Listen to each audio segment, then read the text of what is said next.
Hello and welcome everybody to another episode of r/ProRevenge. My name's Ryan, the guy adjusting the microphone right now, who just might be getting slightly quieter as he speaks. And before we jump into things, I'd really like to ask you to subscribe and hit that notification bell to stay up to date on all the latest videos. Now let's go. A little bit of a prerequisite here. Today's story is just one big story, rather than our typical mashup of a couple smaller stories. Hope you enjoy. Newly hired youth minister got me kicked out of church for no reason. I found out he had been screwing a deacon's wife, and I helped the deacon ruin his life. TLDR, church youth minister. Those go at the end, buddy. Okay? So we're just going to read the whole story. Sorry if you were looking to get that spoiler alert special. About 6 or 7 years ago, I was a ministerial student at a conservative Christian college. I had attended the same Bible-believing church since I was a small child. It was large, about 1,000 members, but not a mega church by any means. This church had been an enormous part of my life for as long as I could remember. I played piano for youth choir, preached the children's church service, which was held in the church's chapel at the same time as the adult service, drove the church bus to pick up unchurched children, etc., and ad infinitum. My apologies. I did all of this for free, not even getting reimbursed for expenses. During my senior year in college, we got a new Minister of Music, Education, and Youth. This guy was as charming as an ice cream sundae with razor blades in it. I'll call him Mr. Charming. All of the deacons and their wives thought he walked on water. He was nothing more than an authoritarian asshole. In his first meeting with the church youth group, he announced that he had been hired to straighten out the youth group. One of his favorite sayings was, "When I tell my disciples jump, the only question they get to ask are, how high and how far?" I don't know why the students sounded like Toad diagnosed with lung cancer, but you're gonna have to deal with it. The adults loved him and the youth hated him. Within a few weeks, half of the high school and college students, i.e. all those without parents in the church, had quit coming to church. Most youth directors would have gotten into trouble over this, but he had the audacity to proclaim, in front of the entire congregation in Sunday morning worship service, that he had eliminated all of those thorny ground from the youth group. A reference to the parable of the sower in the Bible, or sower in the Bible, I'm not quite sure. And the pastor and all of the deacons loved him for it. He didn't waste any time going after what he really wanted, the pastor's job. The pastor, whom I'll call Pastor T, was about 60 years old. Within a few weeks of Mr. Charming's arrival, rumors started circulating about Pastor T's health. He was an avid runner and cyclist, and that he just didn't seem to be as mentally sharp as he used to be. He frequently quoted long Bible passages from the pulpit entirely from memory without misstating a single word, sometimes in Greek or Hebrew. Worst of all, however, was the accusations that he was really too liberal for the church. In my denomination, it is the kiss of death to even be suspected of being a liberal. None of these accusations made any sense, but people kept talking about him. I have no idea why the pastor didn't find out. Or maybe he did find out and was just too scared of doing anything about it. In some denominations, like Catholic or Methodist, the denomination assigns pastors/priests. Not my church's denomination. Each church calls the minister. This guarantees that every pastor always walks a razor's edge. The slightest slip and you're out. You don't even have to slip. Maybe even do the right thing and it still offends enough people. It doesn't take many, just a handful if they hate you enough, and you're out. Or maybe Pastor T, some creep, just lies about you and gets your job, and since the church often owns your house, the parsonage, or manse, your entire family is suddenly homeless and destitute. Then I became a target. I still don't know why. A couple of months after starting to work for my church, Mr. Charming called me and informed me that my services were no longer needed at youth choir, children's church, bus ministry, or anywhere. In fact, he said he didn't even want me to participate in any of these functions at all, not even go to the Sunday morning worship service. I later found out that members of his family had been hired by the church, at very nice rates of pay, to perform these functions that I'd been doing for free. He got His wife paid more for playing a beat-up piano at the 1-hour youth choir rehearsal than the main organist/pianist got paid for playing for adult choir rehearsals, plus Sunday mornings and Sunday evenings. When the youth choir sang, the wife could barely pick out the notes on a piano. The lady radiated bitterness, resentment, and repressed anger, but she rarely said anything. She just sat there and glared, which was somehow even creepier than when she spoke. I was hurt, very much emotionally, so I dropped by Pastor T's office and tearfully asked him what I had done wrong. I couldn't get a straight answer, except he told me that people are saying things about me, and if I wanted to get a good recommendation from him to our denomination's minister's school, I'd better shut up and do what you're told. So I started asking all of my church friends what people were saying about me. Everyone said, "Well, I didn't want to tell you and I don't believe it, but here's what I heard.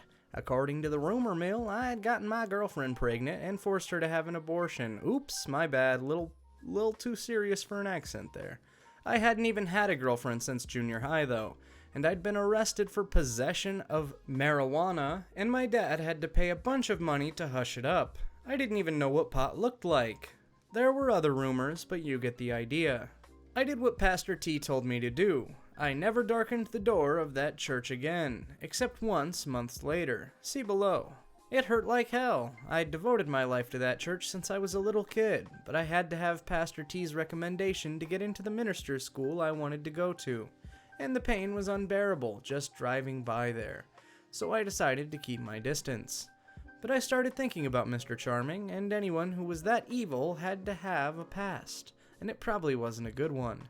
I knew that just before working for my church. He had worked at a large church in the same denomination in a small town about 50 miles away. That church was actually about twice the size of my church. So he had moved from a big church to do the same job at a smaller church. A bad career move? Running away from something? There was something rotten in Denmark, and it smelled like an opportunity for me. As luck would have it, one of my uncles and his family lived in that same small town, although none of my family attended Mr. Charming's former church. So I called one of my cousins, told her my story, and enlisted her as a co-conspirator. I'll call her Anne. The next Sunday morning, Anne and I attended Sunday school and morning worship at Mr. Charming's old church. Although Anne had never been a member of that church, it was a small town where everyone knew everyone, so she knew most of the people there. She started asking about Mr. Charming and got an earful. Every one of her friends said that Mr. Charming was a world-class creep. He would flirt with and even make suggestive comments to all of the girls in the youth group, even those in junior high. He was 40+ years old and had a wife and 3 children of his own. And then there was the touching. Never anything obvious or illegal, but he loved to put his hands all over the young ladies whenever their parents weren't around. But just like at my former church, the adults loved him because he kept the youth in line. Our investigation went on for several weeks, and I kept a low profile so as to not arouse suspicion. Mostly I just stood around, ate donuts, drank coffee, and talked about football. Anne did most of the work because she knew so many people, and it was perfectly natural for her to attend this church in her hometown, even if it was not the church she usually attended. After church was over, we would go to her house, have a delicious Sunday lunch cooked by my aunt, and then write down everything we had learned. By then, Anne's whole family were in on my investigation. They were as angry as I was about the way I had been treated, and our weekly report made interesting lunchtime conversation. Within a few weeks, I was sure that all I had to do was drive a few of these young ladies and their parents, friends of my aunt and uncle, down to my old church, let them tell their stories to the parents of a few girls in the youth group, and Mr. Charming would become Mr. Unemployed. But it kept getting better and better, so Anne and I kept digging, and I really wanted to keep a low profile if I could, because I didn't want to piss off Pastor T any more than I had to. He knew a lot of people in the denomination, and he could easily ruin my ministerial career before it even started. Finally, after a month or so, Anne grabbed me by the sleeve and said, "You've got to hear this." She introduced me to a well-dressed, very large guy, maybe 30 to 35 years old. I'll call him Fred. We slipped off into a Sunday school room where we would not be overheard. It turned out that Mr. Charming had had a multi-year affair with Fred's wife. Fred had kept his cool when he found out, talked with a lawyer, and had spent months gathering evidence. Text messages, voicemails, emails, and even photos and videos of Fred's wife and Mr. Charming in them. Apparently, Mr. Charming got stimulated by watching videos of himself doing the wild thing with Fred's wife. Then Mr. Charming would send the videos to Fred's wife, and they would both have cyber sex while texting each other. Later, they would hook up the old-fashioned way and make more videos.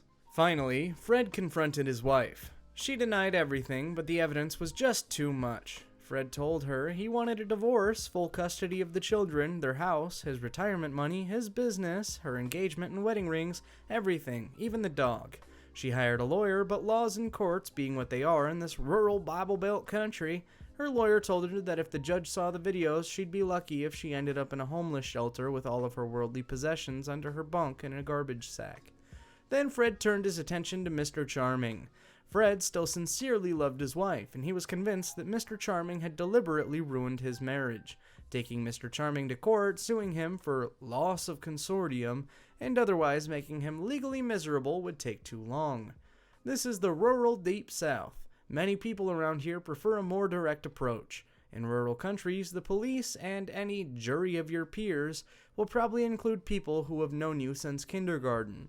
So if you have good reasons for your actions and you aren't too stupid about it, there are things that you can do. Fred scheduled an appointment with Mr. Charming in his church office, who did not suspect a thing because Fred was a deacon and his children were in the church youth group. Remember that I said Fred was big? 6 foot 6 inches at least, 300 pounds, and if there was an inch of fat on him, he hit it well. Looked like he could pull up a 100-foot oak tree by the roots without breaking a sweat. Fred told me, and he brought several friends with him, and of course, the videos. One friend blocked the door and unplugged the phone. A third one stood behind Mr. Charming and encouraged him to stay seated in his chair. Fred made Mr. Charming watch about 10 minutes of one of the videos and then calmly said, "I'm going to stand here and watch as you pack up your stuff. Then you're going to walk out of this building and never show your ass in this town again, or we'll be back." Mr. Charming did as he was told. A month later, he had a new job at another church, my old church, and started ruining another whole set of lives, including mine. Fred actually did not know where Mr. Charming had gone. He had been led to believe that Mr. Charming had moved out of state. He was surprised, gratified, and angered to learn that this scumbag was only 50 miles away. This all happened just a few months before. Fred was still deeply in love with his wife, and they were getting counseling, and he hoped that he could save his marriage. But his hatred of Mr. Charming was still fulminating, like Mount St. Helens a few minutes before the explosion. He presented such a face of restrained rage and vindictiveness that it scared me, and I wasn't even the one he was mad at. The next day, Monday, I drove back up there and gave him a copy of the directory of my old church. It had a home address, phone number, and email address for pretty much every member of the church. I showed him the pages that listed all of the deacons and other church leaders, and I marked some of the church's major financial donors. I explained my situation with Pastor T and asked that my name not be mentioned. "No problem," he said. The next Sunday, I could not resist visiting my old church to see how things were going. Mr. Charming was nowhere to be seen, nor was any explanation given about what had happened to him. One weird thing though, the pastor looked scared shitless. His voice, usually resonant, loud, and almost musically baritone, trembled during the whole sermon. I slipped in just before the service started and made a point of sitting in the very front row, center pew. The look on his face when he saw me was worth all of my trouble. I didn't know it at the time, but Fred had gotten right to work and done a very thorough job. The whole church had gotten multiple anonymous emails with photos and videos of Mr. Charming and Fred's wife in various compromising situations and states of undress. Deacons and major donors got emails plus express mail packages, and for good measure, Mr. Charming and Pastor T had been left out.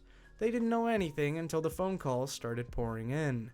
After the worship service, it did not take long for my church friends to figure out why I was there. It was very gratifying. I was something of a hero, although I kept swearing that I had no idea what they were talking about. Things continued to blow up in my former church for months afterwards. Both Pastor T and the pastor of Mr. Charming's old church almost lost their jobs. because they had lied to my old church's community of deacons who had recommended hiring Mr. Charming about why Mr. Charming had left his old job. But somehow they managed to stay in the pulpits at their churches, although a lot of church members left my former church, which caused some financial problems. There was talk of legal action for sending unsolicited porn to little old ladies and other people in the church, but nobody was ever able to prove that Fred did it. I don't think they tried very hard. After all, his wife was in the videos and photos. Both churches really did not want this to become a court case because of Mr. Charming's trysts and the fact that he had spent years screwing a deacon's wife while he had unlimited, unsupervised access to dozens of church youth, which would then become a matter of public record. So they hushed it up. I never saw Pastor T again. I had lost all of the trust and respect that I had for him, and I was sure that he had figured out why I was somehow connected to the whole fiasco. So my chances of having a preaching career in my denominations were precisely zero. By that time, being a pastor, like Pastor T, was the last thing I wanted anyway. I withdrew my application to minister school and eventually completed a doctorate in archaeology at a different grad school, magna cum laude. I've been teaching at a large public university in the Midwest of the USA with summer gigs on archaeological digs in Europe. I am very happy. One last very gratifying event, the reason for this post. All that happened 6 to 7 years ago. Fast forward to last March, I went to pick up a friend at a large downtown urban bus station in the US. Everyone hates this place. Not only is it crowded, it's poorly maintained and filthy. It smells like spoiled garbage mixed with diesel and exhaust and seldom cleaned restrooms. My friend's bus was late. I stopped by the newsstand to get myself a soda and candy bar. Do you know who was restocking the shelves? Mr. Charming! I just sat across from the newsstand and enjoyed my drink and snack. He recognized me, then turned away, and I just sat and watched him, restocking shelves full of porno mags and junk food. Revenge is a feast that is best enjoyed cold. Enjoy, everybody. And with that, we've reached the end of our long storied video today. Did you enjoy it? Make sure to check out some of our other stuff and even subscribe. As always, my name is Ryan, the official host here at Reddit Voice, and I look forward to seeing each and every one of you guys in tomorrow's video.